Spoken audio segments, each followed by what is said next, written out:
Assalamualaikum warahmatullahi wabarakatuh. Berjumpa lagi dengan Ibu Guru. Kita bertemu di mata pelajaran prakarya dan kewirausahaan kelas 11 semester 1. Kita mengambil materi kerajinan. Untuk bab pertama di semester 1 ini, kita akan membahas tentang kerajinan dari bahan limbah berbentuk bangun datar. Di video kali ini kita bertemu di part 1 di edisi kerajinan dari bahan limbah berbentuk bangun datar. Yang pertama adalah perencanaan usaha untuk kerajinan ini. Ada 4 hal yang akan kita bahas. Yang pertama adalah ide dan peluang. Yang kedua adalah sumber daya yang dibutuhkan.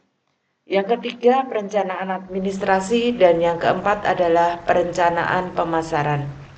Untuk video kali ini kita hanya membahas tentang ide dan peluang. Perencanaan usaha kerajinan bahan limbah berbentuk bangun datar. Untuk perencanaan usaha kerajinan dari bahan limbah berbentuk bangun datar adalah membuat rencana dari kerajinan berbentuk 2 dimensi, yakni yang memiliki luas dan keliling. Contoh dari limbah bangun datar adalah daun, kertas, kain, perca, dan plastik. Untuk limbah sendiri dibagi menjadi 2. Yang pertama adalah limbah organik. Limbah organik adalah limbah yang bisa dengan mudah diuraikan atau mudah membusuk. Contohnya kulit buah, sayuran, kotoran manusia, dan hewan.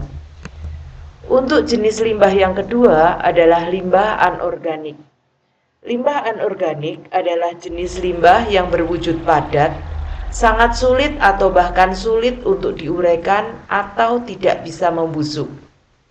Contoh dari limbah anorganik adalah sampah rumah tangga seperti kaleng bekas, botol, plastik, karet sintetis, potongan atau pelat dari logam, berbagai jenis batu-batuan, dan pecah-pecahan gelas.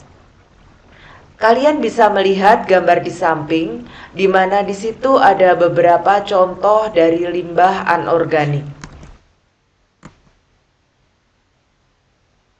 Limbah berbentuk bangun datar adalah limbah yang berbentuk bangun yang berdimensi 2, yaitu bahan limbah yang memiliki sisi panjang dan lebar sehingga tidak mempunyai ruang. Limbah berbentuk bangun datar dapat berupa bidang beraturan seperti lingkaran, segi 4, segitiga, dan bangun tidak beraturan. Contoh limbah berbentuk bangun datar antara lain daun, kertas, kain, dan perca.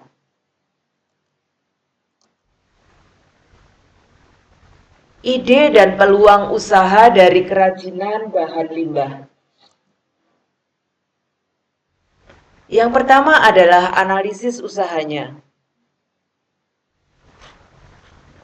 Analisis usaha yang pertama adalah kita harus meneliti berapa luas usaha yang akan dipilih.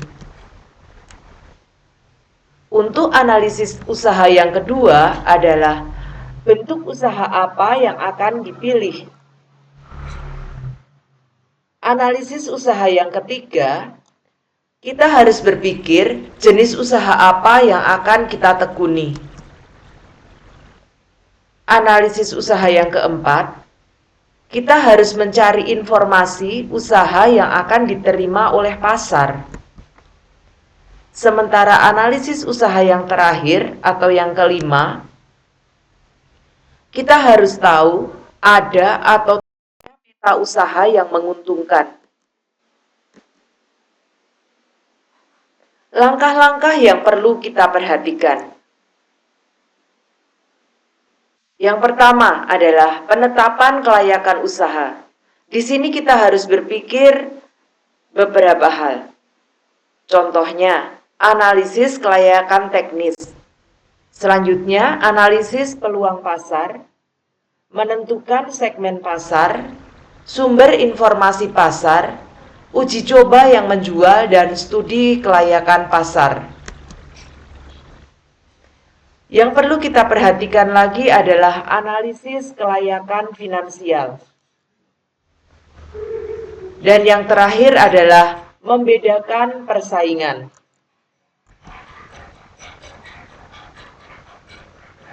Tujuan mengembangkan ide.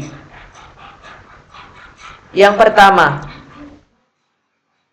apakah produk kita nanti diminati oleh konsumen? Yang kedua, apakah dapat memenangkan persaingan? Yang ketiga, pendayagunaan sumber-sumber produksi. Yang keempat, mencegah kebosanan konsumen di dalam pembelian dan penggunaan produk. Dan yang terakhir adalah desain, modal, corak, warna, produk yang disenangi oleh konsumen. Tugas kalian hari ini adalah coba kalian berlatih menentukan peluang usaha untuk produk kerajinan dengan memanfaatkan bahan dari limbah berbentuk bangun datar yang ada di sekitar kalian. Ada beberapa ketentuan yang harus kalian perhatikan.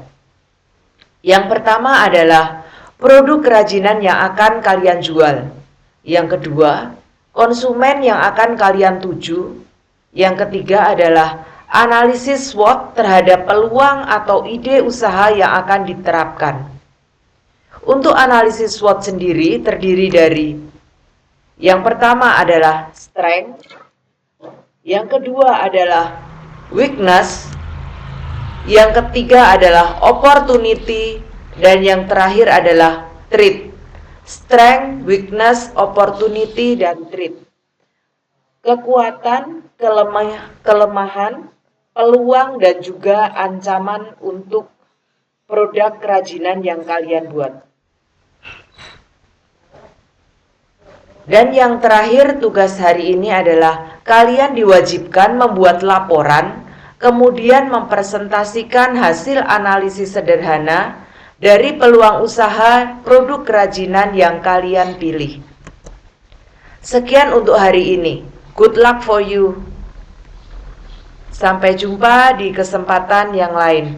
Kita akan lanjut di part 2. Wassalamualaikum warahmatullahi wabarakatuh.